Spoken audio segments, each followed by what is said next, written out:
it is, man? It's your boy Wall Street Shooter, and I'm checking in for the gang.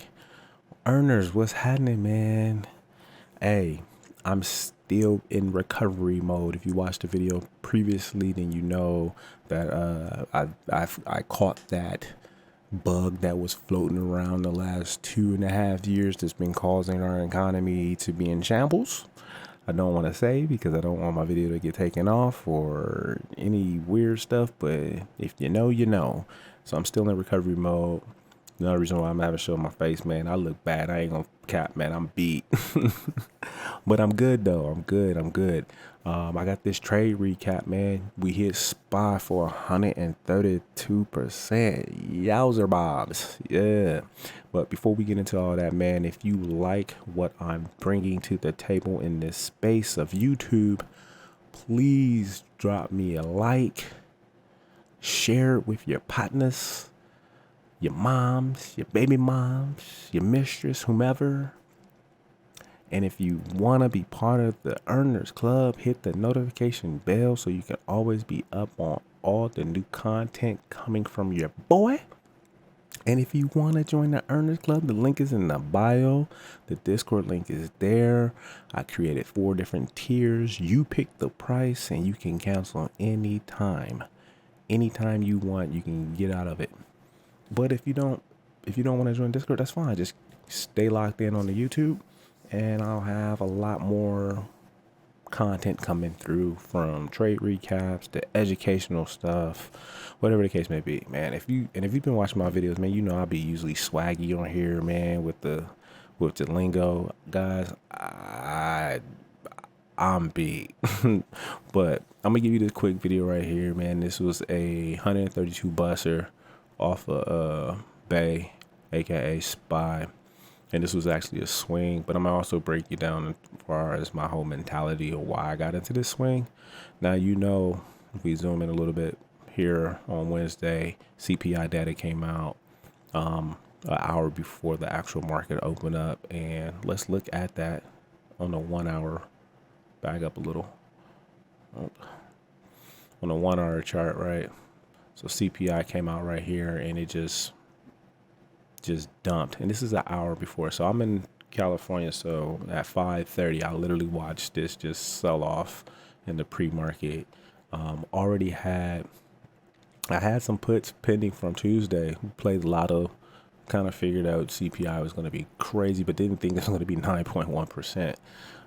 We actually were able to get a nice 100% back off that one as well too. So my train of thought going into Thursday was, with the amazing bounce that it had, because, you know, just like in investors, you know, you hear the bad news and it's like, okay, it's play ball as usual, right? So as you can see, the market took off. We had that we had that one rough hour pre-market at 5:30, but as soon as the 6:30 hit, again, I'm on the West Coast, you see we rejected this 374 level that I had mapped out.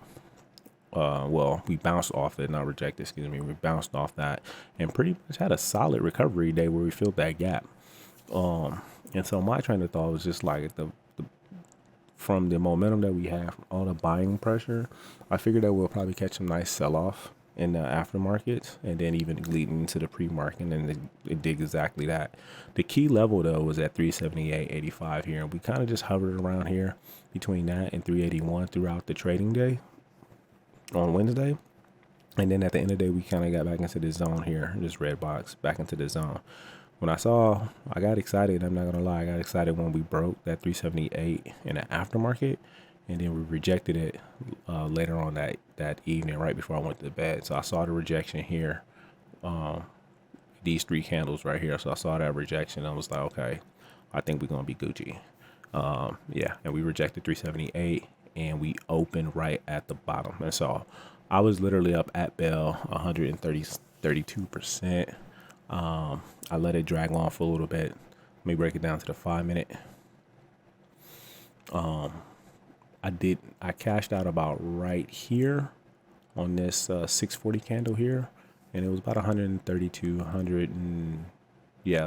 132. And I was gonna let it pull back, But just going off of the bounce that we had on Wednesday, I didn't want to risk it. And I tell you all the time, and you guys know, I'm all about base hits. I'll take 30, 40%.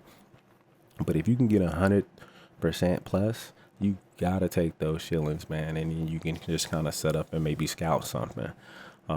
Personally, that was gonna be my plan. I took my profits here, and I was actually gonna set up and just see if this actually pulled back, which it did. It held the 9 and ripped. But guys, I'm gonna be honest, I was quite tired by this point and wanted to go back to sleep and get some rest. Again, I'm still in recovery over here, so I just took my 132% from SPY and I called it a day. I've been letting the Discord know we got some advanced traders on there, so they've been kind of keeping the Discord community informed with different plays and whatnot. So shout out to those guys, shout out and ladies on there. Shout out to the whole community for holding it down and understanding. Don't worry, guys, I'll be back in the fold very, very soon. But yeah, that was my swing trade. That was my only trade. I don't know if you can count that for today, since I swung it from Wednesday to Thursday. But yeah, I kind of just ran with that. The reason why I got out of the play from Wednesday and didn't swing Wednesday all the way over, Tuesday to Wednesday to Thursday, the Tuesday swing for CPI is because the delta was so horrible. So I wanted to really get out of that delta. The Greeks was just so bad in favor of any type of real good profit. And plus the pullback, I would have lost so much based off of that, based off this pullback. It just wasn't worth it. I took my shillings on that day and got into something got into a different contract with better Greeks. And then obviously a better price point with this being at the very bottom. During this time. So that was the main reason why I didn't take Tuesday into Thursday, if anyone was wondering why that was. Yeah, that's it, guys. That was the only trade that I took. I did get into a long Amazon put. I can kind of show you guys what I was thinking about that real quick. Amazon's been on this. Let me change this to the hour. Amazon's on this double bottom here. I think we rejected it. We didn't break this 107 level. We kind of tested it. We broke it prematurely yesterday around 106 level, but we did not get continuation here. But we are approaching this 111.71 level, which I'm anticipating is to make a smaller double bottom. And again, it's all about market sentiment and what's going on tomorrow. The banks have been getting ripped as far as earnings reports go. I think we have 2 more banks tomorrow. I think Wells Fargo and Wells Fargo? Let me check real quick. I know Wells Fargo is one of the banks that's reporting earnings tomorrow for sure, but the other banks have been getting ripped. JP Morgan got ripped. Chase got ripped. So if the banks are kicking off this second half of earnings on a bad note, then we could see some sell-offs take place tomorrow. But I bought these calls for 2 weeks out. These puts for 2 weeks out, because I really think we're going to retest this 102 level. And I'm hoping so. For the sake of long-term investors, I would like to buy some more shares of Amazon at this 102 level and hopefully below. It's been holding this 102 level like a champ, and I really want to see Amazon shares break. As you can see, 102 has been super sturdy when it comes to support. Look back in May, 1, 2. What is this? We'll call it 1, 2, 3, 4, 5 holes at 102, and 107 has been pretty solid as well too. It's a good line of support. So, we'll see. The puts that I'm playing are the 107 puts. We are approaching the 9 right now. I would love to see a rejection here and retest this 107. For the sake of my puts. But again, I'm in the long term, 2 weeks out, and I'm hoping to see us squeeze all the way down to this 102. In the meantime, I'm definitely going to run some calls to leverage any losses that I may take, and scalp some calls, and also scalp puts when necessary. But as you can see, Amazon's been pretty much in this channel right here. Let's look at Google. I know this is a trade recap with SPY, but shit, we're here, right? Let's get it. Google is going to be splitting tomorrow, bro. Probably looking at anywhere between 110, 115, maybe even 120. But as you can see right now, you got this long bearish pennant forming, possibly. I mean, look at this beautiful trend line bounces and this resistance at the top bouncing. I mean, it's just been bouncing beautifully here. So recently it just bounced off the trend line around 2207. That's where we're sitting at right now. I'll be honest, I don't trade Google with them high ass premiums, but as soon as they split, I want to see what these premiums look like. I want to see what the spread looks like. And I'm definitely going to give it just like a shot, just like with Amazon. I wasn't an Amazon trader because of high premiums, but I'm definitely going to try Google out for at least a couple of weeks so I can understand its price action and see where we go from there. But yeah, that's my time, man. I know it was just a trade recap for SPY, but I mean, I haven't talked to you guys in a while, so I felt obligated.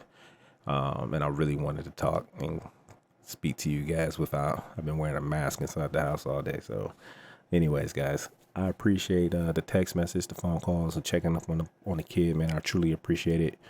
Shout out to the whole Earners Club, man, for the prayers and the speedy recovery wishes and all that type of stuff, man. I'll rock with y'all the long way. I appreciate it. But yeah, let's go ahead and end this week out strong. We green bean all week, baby. I don't think I have a bad trade yet. And yeah, if you would like to be part of the Earners Club, again, the link is in the bio. There's no pressure. You can cancel anytime. If you want to be around like-minded individuals to talk about stocks, long-term holds, option trading.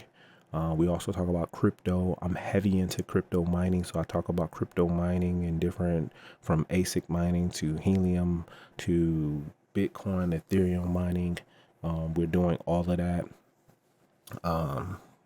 Crypto staking, which staking market is getting pretty much slaughtered with us being in this recession. Oops, I said the R word. But yeah, we talk about a lot of other things, and then we have regular community chat as well too. So if you want to be part of the fam, the Earners Club, link is in the bio.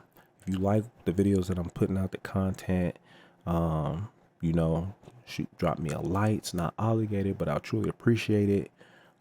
Give me a follow, subscribe if you like what I'm doing here, but only if you like it.